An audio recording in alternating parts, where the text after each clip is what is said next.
तो एनडीए की बहुत बड़ी जीत हुई है। और अभी की बड़ी खबर आपको बता दें, बीजेपी आला कमान से बात हुई है, ऐसा कहना है जेडीयू के नेताओं का। नीतीश कुमार ही सीएम होंगे। सूत्रों के हवाले से ये एक बहुत बड़ा अपडेट हम आपको दे दें तो नीतीश कुमार को लेकर किसी तरीके की कोई दुविधा नहीं है, कोई संशय नहीं है, किसी तरह की कोई दिक्कत नहीं है। वही अगले मुख्यमंत्री होने जा रहे हैं। तो बीजेपी आला कमान से बात हुई है, सूत्र हमें बता रहे हैं, बड़ी जानकारी दे रहे हैं। और इसी मसले पर बातचीत करने के लिए कई खास मेहमान मेरे साथ जुड़े हुए हैं। उनके पास में जाऊं राजनीतिक मेहमानों के पास, उससे पहले मुकेश जी आपसे समझना चाहूंगा, क्या इस तरह की वाकई कोई संभावना बन भी सकती है कि नीतीश कुमार के बिना सरकार बने एनडीए की? वहां पर नहीं, संभावना बन सकती है। राजनीति में किसी भी संभावना से इनकार नहीं किया जा सकता, लेकिन ज्यादा व्यवहारिक लग नहीं रही है। दोनों ही पार्टियों के लिए एक दूसरे का साथ लगभग मजबूरी है। बीजेपी के लिए इसलिए मजबूरी है कि सेंटर में उनका साथ चाहिए, और नीतीश के लिए इसलिए जरूरी है कि वो अपने दम पे। और अब तो जीतन राम मांझी ने भी कह दिया, मुकेश जी आप अपनी बात रखिएगा, लेकिन दर्शकों को मैं बता दूं, जीतन राम मांझी ने भी नीतीश कुमार को लेकर कहा है कि वही सीएम होंगे। वो जो दावा उन्होंने किया है, दर्शकों को जरा सुनवाते हैं। ये तो कोई अप्रत्याशित नहीं है। हम लोग तो पहले ही से कह रहे थे, जिस समय फर्स्ट चुनाव हुआ 6 नवंबर को और संपुष्ट हो गया 11 को, हम लोग ये जरूर कह रहे थे कि प्रचंड बहुमत से ही एनडीए की सरकार बनेगी और नीतीश कुमार ही हमारे मुख्यमंत्री होंगे। ये कोई नई बातों नहीं, उसी दिशा में हम लोग जा रहे हैं।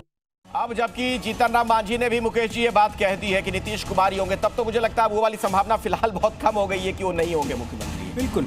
और देखिए कि जिस तरह से दोनों पार्टियों के लिए, बीजेपी को अभी ये पता है कि वहां वो अपने अकेले, अभी मेरी किसी से बात हो रही थी, उन्होंने कहा लगता है ये ऐसा अच्छा मौका था भाजपा के लिए, और अकेले लड़ते तो क्या पता वो बहुत अच्छी। लेकिन मेरा ये मानना है कि ये जो गुलदस्ता बनाया है, जिसमें 3%, 5%, 7%, ये मिलके ही बना सकते हैं, मिलके ही बना सकते और हैं। जैसे मैं जरा इस पर एक अपडेट ले लेता हूं। नीरज पांडे मेरे वरिष्ठ सहयोगी जुड़ गए इसी खबर पर कुछ और जानकारी के साथ। जीतन राम मांझी जो कह रहे हैं नीरज, उसका क्या मतलब निकाला जाए?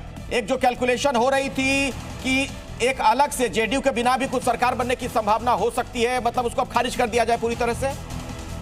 देखिए, अगले समय की सबसे बड़ी खबर यही है कि जो प्रधानमंत्री नरेंद्र मोदी ने चुनाव के पहले कहा था कि सरकार हमारी बनी तो नीतीश कुमार ही मुख्यमंत्री होंगे, उसी पर एनडीए आगे बढ़ रहा है। और मेरी जानकारी है कि एनडीए के सभी घटक दलों के में आपस में बात भी हो चुकी है। रिजल्ट के बाद नीतीश कुमार और भारतीय जनता पार्टी के आला कमान के बीच में भी फोन पर बात हो चुकी है, और भारतीय जनता पार्टी और पूरा एनडीए एकजुट होकर नीतीश कुमार के नेतृत्व में सरकार बनाने जा रहा है। आम सहमति आमतौर पर बन गई है कि नीतीश कुमार ही अगले मुख्यमंत्री एनडीए की तरफ से होंगे। बिहार के अगले मुख्यमंत्री के रूप में नीतीश कुमार ही शपथ लेंगे।